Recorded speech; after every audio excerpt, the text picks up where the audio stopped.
مولا علی شیر خدا نے اپنی زندگی ساری 9 سال کی عمر تھی جب کلمہ پڑھا تھا، 9 سال حضور نے سب گھر والوں کی دعوت پکائی، اور جب سب لوگ آ گئے سارے خاندان والے، تو فرمایا میں اللہ کا نبی ہوں، کون کون میری مدد کرے گا؟ آپ کو بتائیں نا کہ جب مشکل وقت آتا ہے نا، یہ تو تب پتہ چلتا ہے نا ساتھ کون چلتا ہے۔ امیر آدمی ہو نا جس کے پاس 10 کروڑ روپیہ ہو اور وہ اپنے مکان کا تیسرا لینٹر ڈالنے لگے نا، تیسرا، تو سارے بڑے بڑے لوگ آ کے پوچھتے ہیں چودھری صاحب کوئی ضرورت ہوئی تو بتانا، پیسے پوچھے۔ تو غریب آدمی کی چھت گر جائے تو اسے کوئی بھی نہیں پوچھتا، بلکہ جن سے تعلق ہوتا ہے وہ بھی موبائل بند کر لیتے ہیں، وہ کہتے ہیں اس نے واپس کیسے کرنے۔ حضرت مولا علی اس زمانے میں جب سام سونگ گیا سب کو، حضور نے فرمایا کون کون میرے ساتھ چلے گا؟ روٹی بھی کھا لی، گھر بھی آ گئے، صادق اور امین بھی کہہ دیا، جب کہا چلے گا کون کون؟ چپ کر گئے۔ تو حضرت علی کہتے ہیں جب میں نے حضور کے چہرے پر ذرا پریشانی دیکھی نا، یہ چلتے کیوں نہیں؟ تو آپ فرماتے ہیں کہ ابھی میں کھجور کھا رہا تھا، کرتا لمبا پہنا ہوا تھا، سب سے پیچھے بیٹھا تھا، اور حضرت علی کا قد بھی درمیانہ تھا۔ آپ فرماتے ہیں میں اٹھا اور کھجور ابھی میرے منہ میں تھی، جھٹپٹ میں نے اسی طرح نکال کے جیب میں ڈال، اور میں پنجوں کے بال کھڑا ہو گیا، دونوں بازو کھڑے کر کے کہا حضور یہ نہیں بولتے تو نہ بولیں، انا ناصرو کا یا رسول اللہ، انا حافظو کا یا رسول اللہ۔ حضور آپ جہاں جہاں کہیں گے علی آپ کا مددگار بنے گا، دین کی مدد کرے گا، اور اگر آپ تک کوئی آئے گا تو علی آپ کی حفاظت کرے گا۔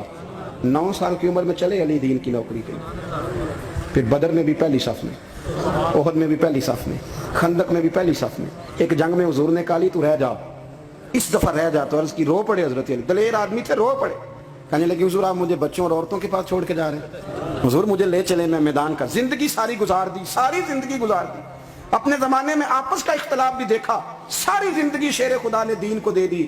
کوفے کی جامع مسجد میں 21 رمضان کو جب حضرت علی کو خنجر لگا نا، تو تاریخ میں جملہ محفوظ ہے، خنجر لگا نا جب، وہ 9 سال کی عمر میں یاری لگائی، 63 سال عمر ہو گئی، جب خنجر لگا تو کہنے لگا فزت برب الکعبہ، مجھے رب کعبہ کی قسم آج کامیاب ہو گیا ہوں، پانی پرن سہیلیاں تے رنگا رنگ کڑے، اسی پریا اس دا جانیے جس دا توڑ چڑھے۔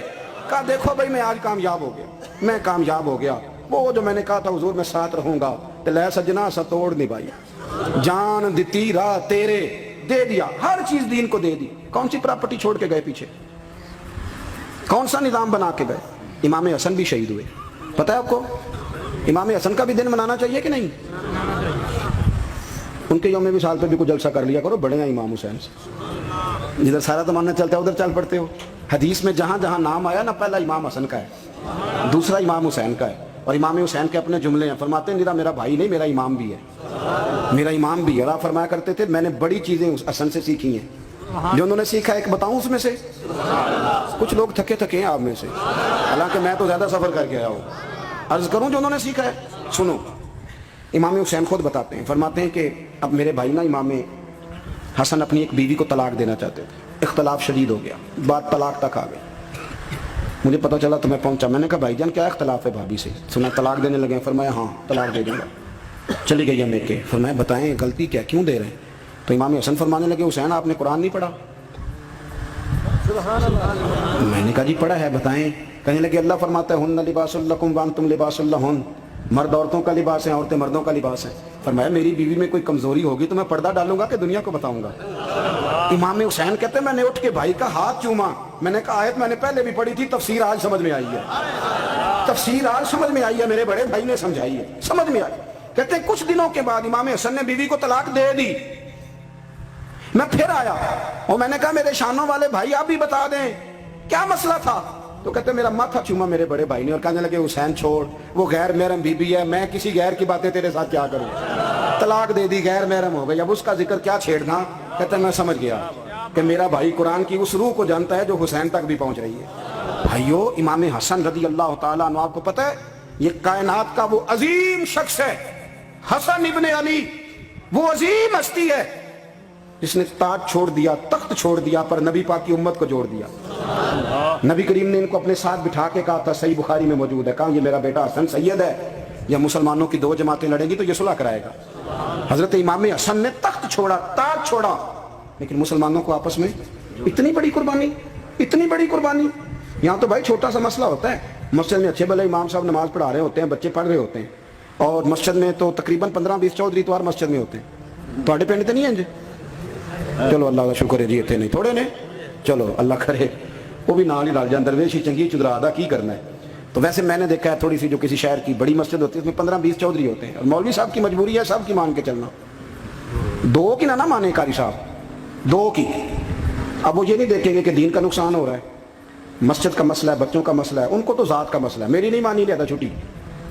وہ خدا کے بندو, ہم 2 منٹ کے لیے چدراہٹ نہیں چھوڑتے, دین کا نقصان کر دیتے ہیں. امام حسن نے پوری حکومت چھوڑ دی, پوری حکومت. اتنا بڑا سخی کم آپ کو ملے گا جو سخاوت کرے اور نبی کی امت کو بچائے صلی اللہ ہو. یہ بات بیان نہیں ہوتی, اکثر نہیں ہوتی, شاید پورے کربلا میں آپ نے نہ سنی ہو الا ماشاءاللہ. اس کو سمجھے امام حسن. اور پھر مزے کی بات, امام حسن بھی شہید ہوئے, نے زہر دیا گیا, اور جب وہ شدید بیمار ہو گئے نا, زہر اثر کر گیا, تو امام حسین آئے, بڑے پریشان ہوئے, رو پڑے, کہنے لگے بھائی مجھے بتاؤ کس نے زہر دیا.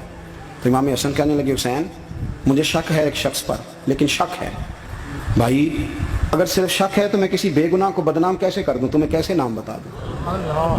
یہ نامعلوم پرچے کراتے نہیں ہم روز ہی نامعلوم پرچے, جس پہ دشمنی ہے اس کا نام لکھا دو, ختم ہو گئی بات. امام حسن کی تربیت دیکھو, فرمانے لگے جس پر مجھے شک ہے اس کا نام بتا دوں, تو اگر وہ نہیں تو بے گناہ کا ذکر کیسے کر دوں. تو امام حسین فرمانے لگے بھائی جان اگر وہی ہوا تو آپ فرمانے لگے وہی ہوا نا تو حسین پھر بھی تو چھوڑ دے, میں نے رب کے سپرد کر دیا, اللہ بہترین انتقام لینے والا ہے.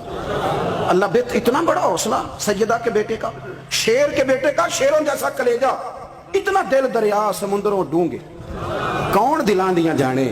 او بھائی تھوڑا حوصلہ کر, جتن تے ہر کوئی کھیڈے, تو ہارن کھیڈ فقیرہ, اور جتن دا مل کوڈی پیندا ہی ہارن دا مل ہیرا. وہ کہیں بیک بھی تو ہو نا, کہیں تو درگزر بھی تو کرنا, کہ ہر جگہ چھا کے رہنا ہے, ہر جگہ چھا کے رہنا ہے. میرے ایک سنگی ہیں, آپ کو پتہ یہ جو اسٹیج پہ بیٹھنے والے لوگ ہوتے ہیں نا, یہاں تو اچھے لوگ بیٹھے ہیں میری طرح کے, جو لوگ جو اسٹیج پہ بیٹھنے کا عادی ہو جاتا ہے وہ نیچے بیچارہ بیٹھ بھی نہیں سکتا, یہ مسئلہ ہو جاتا ہے. میں اکثر کہتا ہوں کہ کبھی نیچے بیٹھ کے تو دیکھو کیا فرق ہوتا ہے.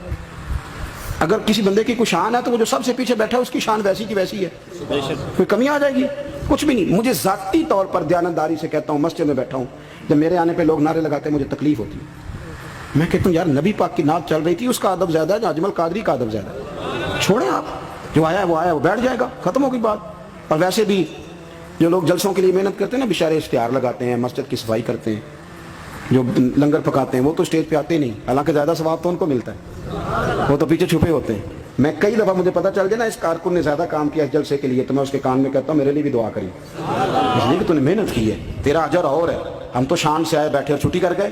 بھائی تھوڑا پیچھے بھی دیکھے, نبی کریم کے پورے خاندان کی قربانیاں, پورے خاندان. دوپہر کو کھانا نہ پکاؤ تو ہمارے بچے موبائل توڑ دیتے ہیں, اور شام کو مرضی کا نہ پکاؤ تو واک آؤٹ کر جاتے ہیں, کہتے ہیں لے آؤ پیسے پھر برگر لے آئیے.